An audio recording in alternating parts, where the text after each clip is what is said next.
Qui t'a adressé la parole? Qu'est-ce que tu viens de dire? Tu peux répéter?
Depuis près de 2 mois, tu n'as pas l'air d'aller bien. Ne serait-il pas favorable que tu ailles te faire consulter et faire un passage à dépistage sur la tête?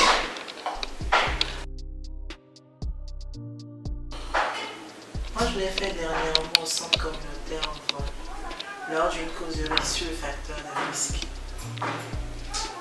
Je suis rassurée.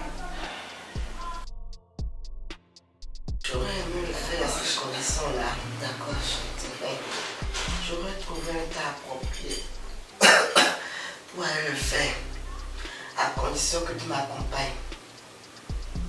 Plus d'excuses cette fois.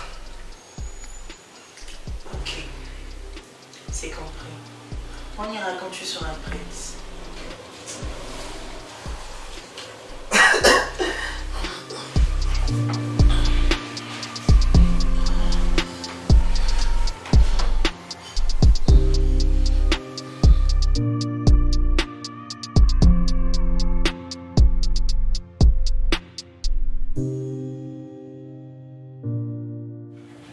Patient numéro 4.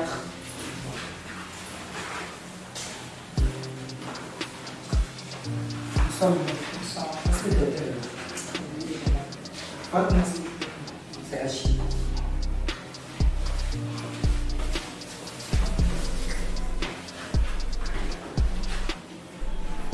Bonsoir. C'est pour une consultation. Moi, c'est à Chantilly et elle, c'est à Lyon.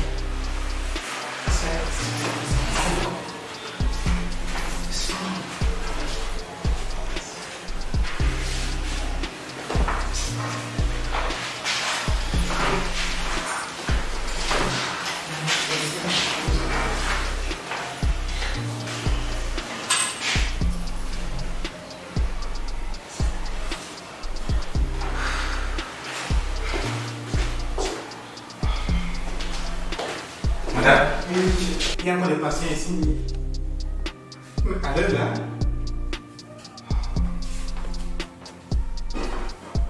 Docteur, vous avez encore des patients ici là. Ils vous attendent vraiment. Oubliez ceux-là. D'ailleurs, j'ai fini ma journée moi. Mais il est 2h30. Et alors, si elles peuvent attendre, tant mieux. Sinon, je ne sais pas trop. Je peux toutefois revenir où mon remplaçant le fera. Moi, par contre, j'ai une journée très chargée et j'ai une affaire urgente à gérer. Rapidement en plus. Sinon, moi, j'ai fini ma journée. Hein. Oh, d'accord. Merci. Pareil. Au revoir, madame. Au revoir.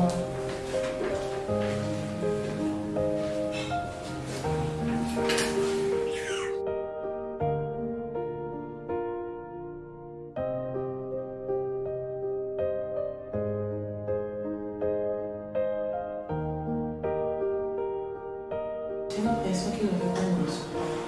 Je t'avais bien dit. Rentrons chez nous. Sûrement qu'il ne veut pas de nous.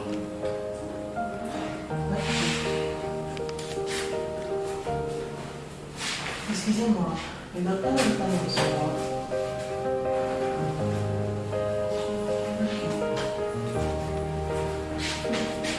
On y va. On ira dans une autre clinique. Ça va aller. Ok, merci.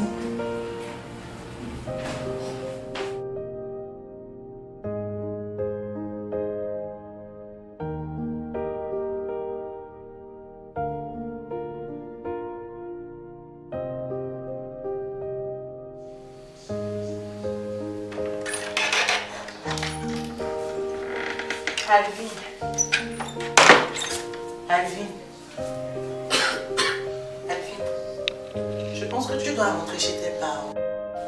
Là-bas, tu seras mieux suivi et entouré de ta famille. C'est mieux que de rester ici avec moi sans solution. Je vais de ce pas prendre quelques tenues pour qu'on puisse y aller.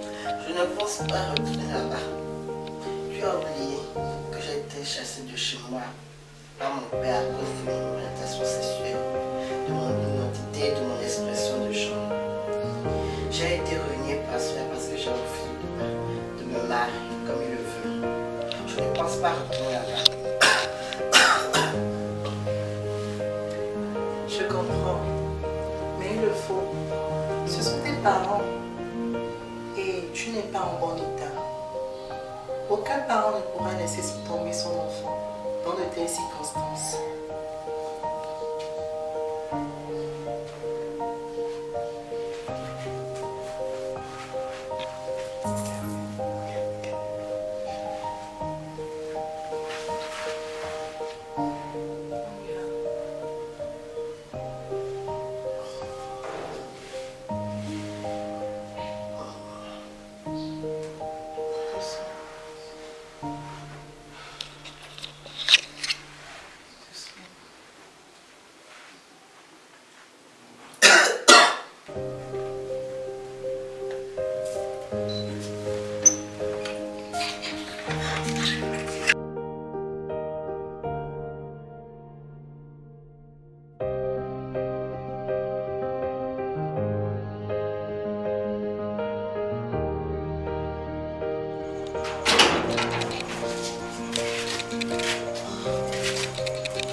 À travers le monde, les jeunes personnes qui s'identifient comme lesbiennes, gays, bisexuels, entre autres LGBT, ou intersexués, ou qui sont perçus comme tels, se heurtent encore à la discrimination, à la stigmatisation et à la violence en raison de leur orientation sexuelle et de leur identité de genre réelle ou présumée, ou parce que leur corps diffère des définitions traditionnelles de femme ou d'homme.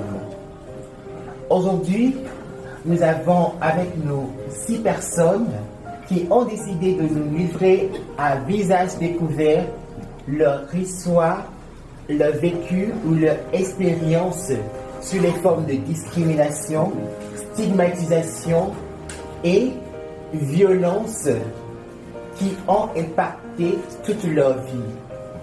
Aujourd'hui, nous avons avec nous Ahmed, Altagracia, Alvin, Ayana de Kimberly, Kira, Chouchou, Marie Chou. Merci d'avoir répondu présent et présente pour nous partager, entre autres, des vécus vraiment nécessaires pour remédier à la discrimination et aux cas de violence auxquels nous sommes encore confrontés dans la société béninoise.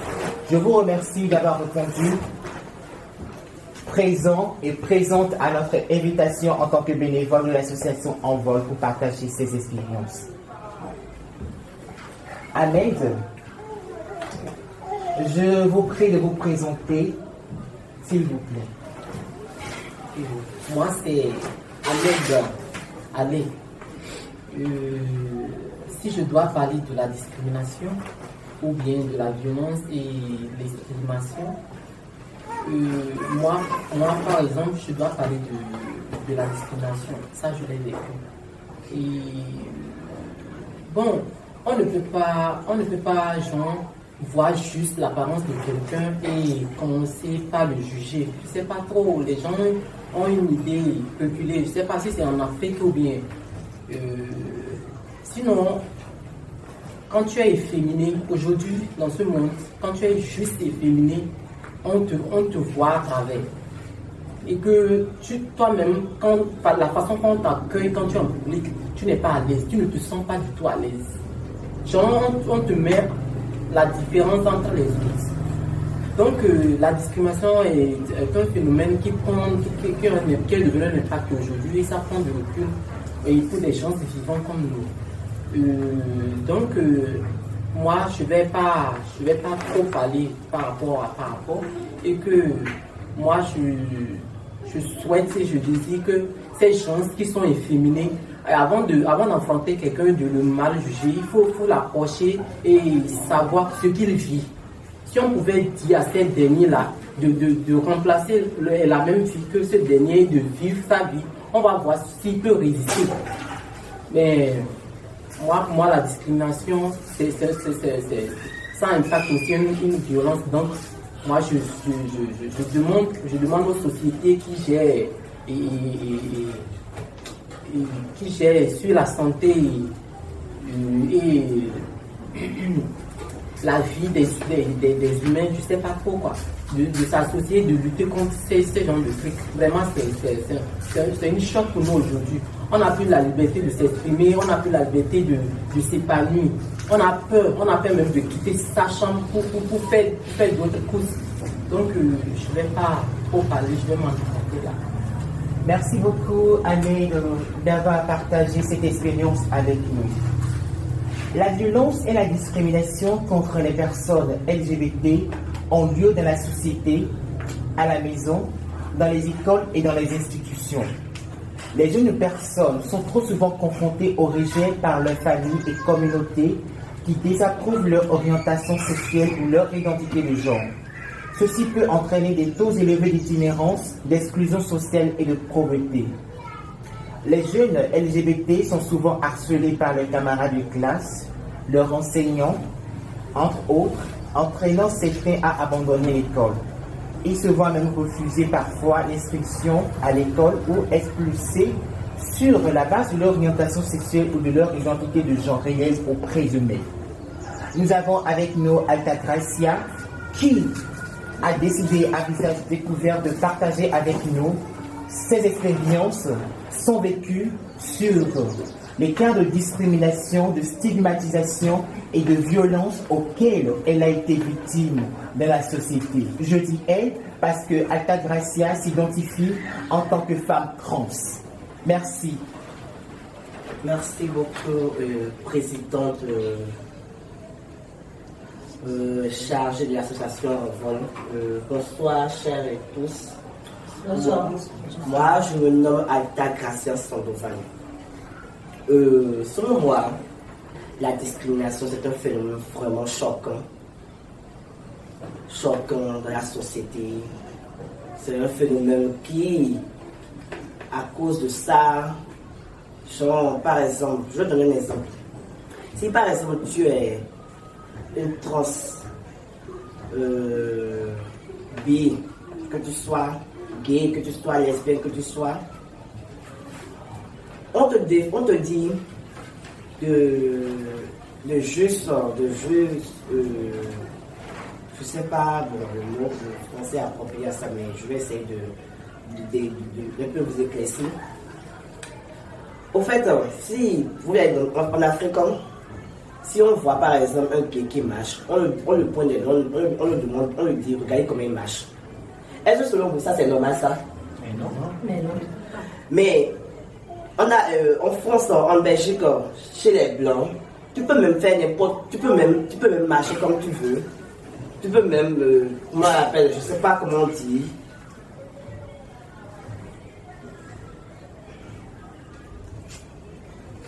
Continue. Regarde ici. Parle de toi-même, t'as une France Belgique. Non, t'es un peu déjà fini.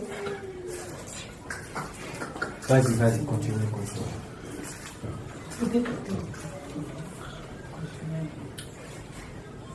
Continue. En fait, moi j'ai vécu. En fait, moi, à ta classe, en tant que transgenre, j'ai vécu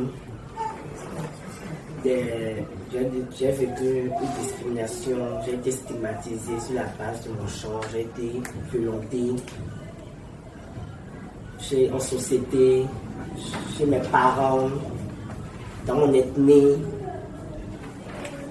dans un centre de santé. Par exemple, présentement, je me sens un peu malade. Je ne peux pas, avec ce que je suis, je ne peux pas y aller. Je ne peux pas aller dans un centre de santé pour dire, par exemple, que je suis malade. Parce qu'en allant là-bas, je serai discriminée parce qu'ils vont me dire, ils ne vont même pas prendre mon importance, ils ne vont même pas me pointer l'œil sur moi pour dire, plein genre, un malade qui est venu se soigner. Or que s'ils font ça, je sais si par exemple, si j'ai une maladie infectieuse en moi, qui par exemple, je sais pas, qui pourra aggraver qui s'accumulera en moi pour dégrainer une autre maladie encore que je ne connais son nom. Plus de ça, par exemple, je vais prendre un exemple sur les violences. La fois passée, on a attrapé trois transgenres qui ont été discriminés, qui ont été tabassés, je vais dire tabassés correctement même, et qui ont été divulgués partout dans le monde entier,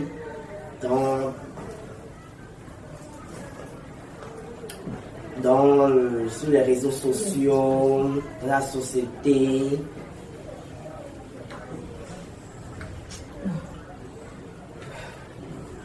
Quand vous voulez pas comprendre ce que je veux dire. Merci beaucoup Alta Gracia pour ce partage d'expérience. Nous avons remarqué que vous avez beaucoup à dire, mais l'émotion est tellement grande que vous manquez le mot et vous manquez vraiment le mot. Kira, vous avez une expérience, un vécu à partager avec nous ou avec le public sur les cas de discrimination, de stigmatisation ou de violence auxquels vous avez été victime.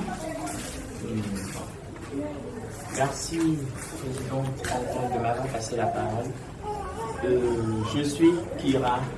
Merci à Sexy de m'avoir passé la parole. Je suis Kira. Je suis une personne trans de l'association Envol. Et je salue l'Assemblée ici présente. Sur la question de la stigmatisation et de la discrimination et des violences dont sont victimes les personnes de la communauté LGBT, moi j'ai plusieurs faits à évoquer. J'en ai plusieurs, même que si je devrais me statuer sur un seul, je n'aurais pas fini, mais je vais les résumer en bref. D'abord, j'aimerais notifier que ces fléaux empêchent toute personne de la communauté LGBT de s'épanouir. Par la belle preuve, les personnes ici présentes en sont les preuves vivantes. Parce qu'ils ont tous été victimes des violences et de discrimination. Moi, personnellement, j'ai été violenté, discriminé, puis stigmatisé.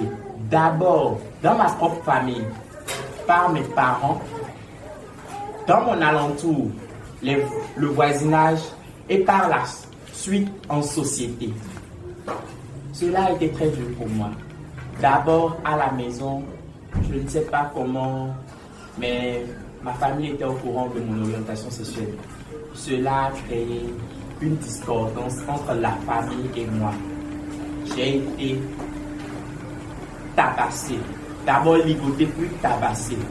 J'ai vu ma garde-robe brûler, tous mes vêtements étaient partis, puis réduits en cendres. Parce que j'étais une personne transgenre. Et cela fait que je suis très mal vu par ma propre famille. De cette même manière, dans mon quartier, ceux du voisinage savent que je suis une personne transgenre. Et cela fait que je suis pointé du doigt. À chaque fois que je sors et que je vais à un endroit donné dans le quartier, je suis pointé du doigt, je suis stigmatisé, je suis discriminé. Cela fait que j'ai très peur de sortir. Parce que j'ai peur d'affronter le regard de l'alentour, du voisinage, d'être violenté à nouveau. De même, il fut quelques mois passés avant l'agression des 3 transgenres. Nous avons été à Messebo, 2 autres trans et moi. On était partis pour faire des achats d'habits. Et une fois arrivés là, nous sommes descendus de Zim. Et automatiquement, quand nous sommes descendus, les garçons qui étaient là nous allaient enjouer pour dire vous allez où, vous avez besoin de quoi, vous allez où. Comme d'habitude.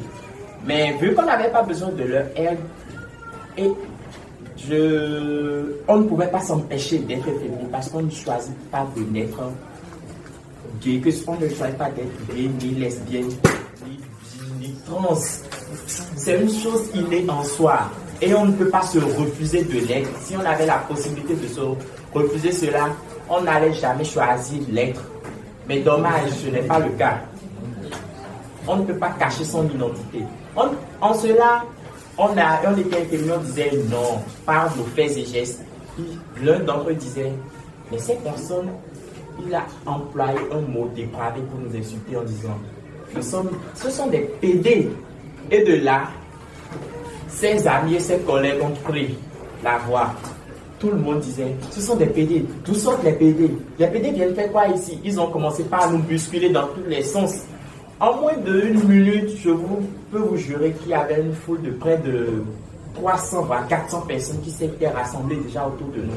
Sans compter ceux qui faisaient déjà des vidéos et des photos de nous. Parce qu'il y a eu ça a porté la suite jusqu'à ce que ces photos et vidéos circulent sur la toile des réseaux sociaux. Ces gens sont des PD, ce sont des PD. Les PD ne viennent pas ici, quittez là, vous êtes maudits. Parce qu'on nous qualifie de rejetons du diable. Alors que ce n'est pas le cas. Nous avons été bousculés dans tous les sens. On se défendait de notre milieu, mais 3 personnes comme une foule, on ne peut pas s'en sortir. Et là, c'est de là, la police, il y avait un poste de police qui était juste près. Et les agents de sécurité étaient venus pour voir ce qui se passait. Et c'est de là, ils sont venus nous sortir de la foule. Je peux garantir que c'est grâce à l'intervention des agents que nous avons pu sortir de cette foule parce que d'autres étaient partis chercher des bâtons, d'autres de la pierre pour nous lancer, nous lapider, nous tabasser à mort. Ouais. La foule était prête à tout, alors qu'on n'avait pas volé ni tué quelqu'un. Et nous avons gardé cette peur en nous parce que ces bruits nous a traumatisés. Ça a inséré en nous une peur immense que jusqu'à l'heure actuelle, j'arrive pas à m'en débarrasser. Même des fois, quand je vais pas à Missebo, ou que je prends par là, ou que je vais à Topa même, j'ai toujours cette peur en moi et je me dis que je dois tout faire pour me contrôler, pour ne pas faire un geste déplacé, pour qu'on puisse sentir que je suis une personne de la communauté LGBT. Parce que de là, même avec cette situation, même dans le marché, nous avons été discriminés, stigmatisés. Et cela a continué jusqu'à l'heure actuelle, je vous parle. Les associations internationales comme nationales puissent s'asseoir pour prendre une décision ferme par rapport à cette situation que subissent les personnes de la communauté LGBT. Il faudrait que également l'État béninois prenne des décisions définitives par rapport à cela, parce que on a trop de pertes en vies humaines, en matière de suicide ou d'abandon. Des personnes de la communauté LGBT sont déscolarisées. J'ai une amie trans à moi, très proche à moi, qui subit cette forme de violence actuellement. Et la belle preuve, nous avons Atta Garcia qui a été déscolarisée. Et moi, par exemple, je ne peux pas me rendre à l'hôpital parce que je me dis que, c'est pas je me dis, j'ai déjà été victime de ça. Et je ne veux pas que cela se reproduise. C'est pour cela je m'empêche d'aller à l'hôpital. Je pratique l'automédication, même quand je suis malade. Et c'est le cas chez les personnes transgenres. Il faudrait que cela prenne fin. Après tout, nous sommes des êtres humains. Je vous remercie. Merci beaucoup. Merci beaucoup, Kira, d'avoir partagé avec nous ce vibrant, ce émouvant vécu. Votre expérience doit être vue et partagée encore plus. Nous vous remercions encore pour cette intervention. Il en ressort que la stigmatisation et la discrimination dont souffrent les personnes LGBT ont un impact néfaste sur leur estime de soi et sont associés à des taux de dépression, de suicide plus élevés que chez leurs pairs. Les attitudes discriminatoires par les professionnels de la santé et les restrictions à l'accès à l'information créent aussi des obstacles à l'accès des personnes LGBT à des services de santé adaptés et sécurisés. Cependant, des lois qui directement ou indirectement criminalisent les personnes sur la base de leur orientation sexuelle ou de leur identité de genre exacerbent davantage la violence et la discrimination. Nous pensons que les décideurs doivent agir pour protéger toute personne, adulte ou pas, de la violence et s'assurer que des systèmes efficaces de soutien et de protection soient en place et d'autres mécanismes de sécurité pour ceux qui ont besoin de protection. Les préjugés de la société contre les personnes LGBT ne devaient pas être utilisés comme une justification pour promouvoir des lois et des politiques discriminatoires, pour perpétuer des traitements discriminatoires ou pour ne pas poursuivre les responsables de violences contre les personnes s'identifiant ou appartenant à la communauté. Les États ou les décideurs doivent agir pour vaincre ces préjugés et les stéréotypes à travers des initiatives antidiscriminatoires, par exemple dans les écoles et dans des campagnes de sensibilisation publique. Nous pensons également qu'il devait également s'attaquer à la discrimination et la violence intersectorielle envers les personnes LGBT sur la base de la race et de l'ethnicité, parce que nous remarquons souvent aussi ces faits. Aujourd'hui encore, à visage découvert, nous avons une personne s'identifiant comme femme trans, Alvin Johnson, qui aujourd'hui a décidé de partager aussi avec nous, comme ses pairs, son vécu, ses expériences sur la discrimination, la stigmatisation et la violence auxquelles elle a été victime dans la société et autres. Merci Alvin d'avoir répondu présent en tant que bénévole de l'association Envol. Merci beaucoup Cécile. Je salue tout le monde.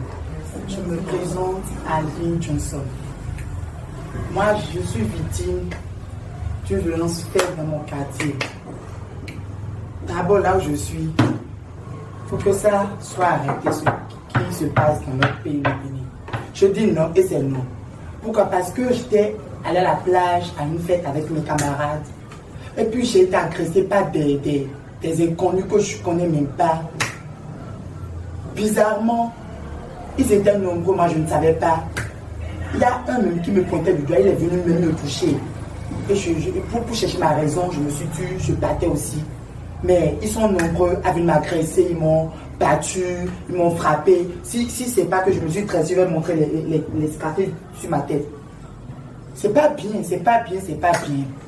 Et aussi, la famille qui est là, la famille qui m'a rejeté, qui m'a vraiment rejeté. Mes amis aussi. J'étais en classe de 3e. Mon directeur qui m'a envoyé parce que je suis transsexuelle. Pour chercher du travail aussi, c'est très difficile. Là, je n'ai pas de travail, je ne trouve pas parce que je suis personne trans. C'est pas bien. Il faut que le gouvernement dise non à cette fléau sur notre communauté ou sur notre société. Il faut que ça s'arrête, vraiment. Il faut que ça s'arrête. Trop, c'est trop.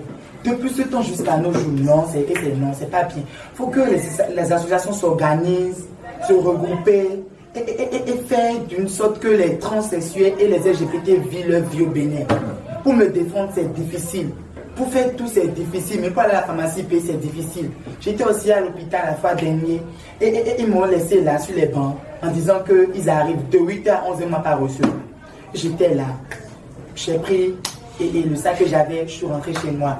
J'ai dit à ma mère, et ma mère m'a amené dans une autre hôpital, et puis celle-là, elle m'a pris. C'est pas bien, même le gouvernement à l'hôpital, la santé après tout, c'est pas bien. Il faut que ça soit arrêté. Trop, c'est trop. Que ça s'arrête. Que le gouvernement, l'État, je dis bien l'État, s'organise, a dit non. A dit non, nous sommes aussi des êtres humains, nous ne sommes pas des animaux ni des esclaves, non. Non, nous sommes dans un tas de démocratie. Il faut que la liberté soit signée au Bénin. Trop, c'est non. Trop, c'est trop, je suis fatiguée. Merci Alvin pour ce partage émouvant. La question de la santé reste toujours un défi pour les personnes s'identifiant comme personnes trans, et l'implication des personnes trans dans le processus de santé au Bénin doit être effective pour lutter contre le VIH-Sida et dans l'atteinte des objectifs 3x90 et 3x95 de l'ONU-Sida. Nous avons encore aujourd'hui une très belle dame qui est une personne bisexuelle qui est aussi bénévole dans l'association Envol et qui a subi des formes de discrimination et qui a décidé aujourd'hui à visage découvert de faire part au monde la discrimination dont elle a été victime. Merci Ayana Kimberly, la diamantaire, de nous faire vivre son cas. Merci à toi Cécile. Bon, pour commencer, moi je peux d'abord dire que être LGBT, c'est pas du tout un crime d'abord, pour commencer. C'est pas qu'on se lève du jour au lendemain, on dit bon, je choisis d'être lesbienne, je choisis d'être bi, je choisis d'être transgenre. On est né comme ça, c'est inné en nous et on doit nous accepter comme nous sommes. Nous avons vécu beaucoup de choses. Par exemple, il y a les parents qui disent tu es possédé par tel esprit, jusqu'à on appelle un pasteur, on dit il va prier pour toi pour te délivrer. En quoi ma sexualité concerne un pasteur, je ne sais pas. Par exemple, j'avais loué dans une maison, chaque fois c'était les filles qui venaient me voir. Donc il y avait les voisins, chaque fois qu'ils faisaient que piller, qu'ils faisaient que parler, il y avait beaucoup de raillements autour de ça. Certaines disaient c'est un démon, elle est possédée par l'esprit de Mami Wata, beaucoup de choses qui se disent sur moi, beaucoup de choses. Il arrivait en fait que je ne sortais même pas, je restais dans ma chambre. Même par exemple, tu pars dans un bar, tu veux boire avec ta meuf, genre tu dois pas être à l'aise, tu dois te cacher. Moi, j'appelle pas ça de la discrimination, mais de la haine. Et puis c'est bête cette réaction, ce sentiment que certains ont envers les LGBT. C'est ma sexualité, je l'assume, je m'accepte. Alors pourquoi tu ne peux pas m'accepter comme je suis? Je suis un être humain comme toi. Je parle comme toi, je suis pas un monstre, non. C'est juste ma sexualité qui change. Je ne suis pas ton genre, mais bon. Alors tu m'acceptes comme je suis. Donc tout ce que moi j'aimerais, c'est qu'il y ait une prise de maturité. Il faudrait que tout le monde devienne mature. Qu'il y ait une prise de conscience aussi. Moi je vois que personne n'a le droit de juger son prochain. Pourquoi? Parce que nous ne sommes pas des animaux. Mais en Afrique, surtout, typiquement en Afrique, ici, on voit que les gens trans, ce sont des gens, des diables, je ne sais pas, on nous traite des monstres, on nous traite un peu de tout. Donc il faudrait que ça s'arrête et que l'État prenne ses décisions, qui s'asseyent pour prendre une décision pour arrêter ça. Parce qu'il y a beaucoup de personnes qui ont été victimes. Il y a Ata Gracia qui est là. Il a été déscolarisé. Et comment Chris, Kira est parti à Tokpa. Pareil, il a été violenté avec ses amis, tout et tout. Il faudrait que ces trucs-là, ça s'arrête. Parce que nous ne sommes pas des animaux. Personne n'a le droit de juger son prochain. On est des êtres humains comme eux. Juger son prochain, c'est le seul Dieu qui peut juger. Je suis trans, c'est ma vie à moi. C'est pas la vie à eux. Et c'est pas ce que eux ils veulent qu'on va faire. Et c'est inné en nous. C'est pas qu'on est né et puis on a choisi. C'est inné en nous. Donc il faudrait que l'État essaie de voir notre côté communauté, la communauté LGBT, pour pouvoir résoudre ce problème, pour que la violence cesse. Merci Chouchou. C'est tout ce que j'ai à dire. Les personnes s'identifiant comme LGBT sont tous des êtres humains qui ont des droits et des obligations dans la société. Personne ne naît en détestant les autres. Nous devons lutter contre la discrimination pour une société inclusive et sans violence.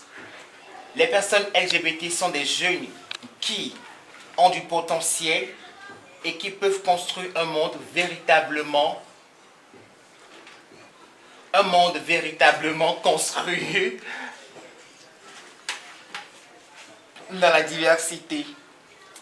Durement qualifiés, ces jeunes peuvent contribuer à faire avancer les objectifs de développement durable. Alors nous croyons au pouvoir de la jeunesse. Alors la tolérance a le potentiel de transformer le monde. Nous devons construire une société qui donne place au respect de la différence. Merci beaucoup à tous d'avoir répondu présent. Merci à toi aussi.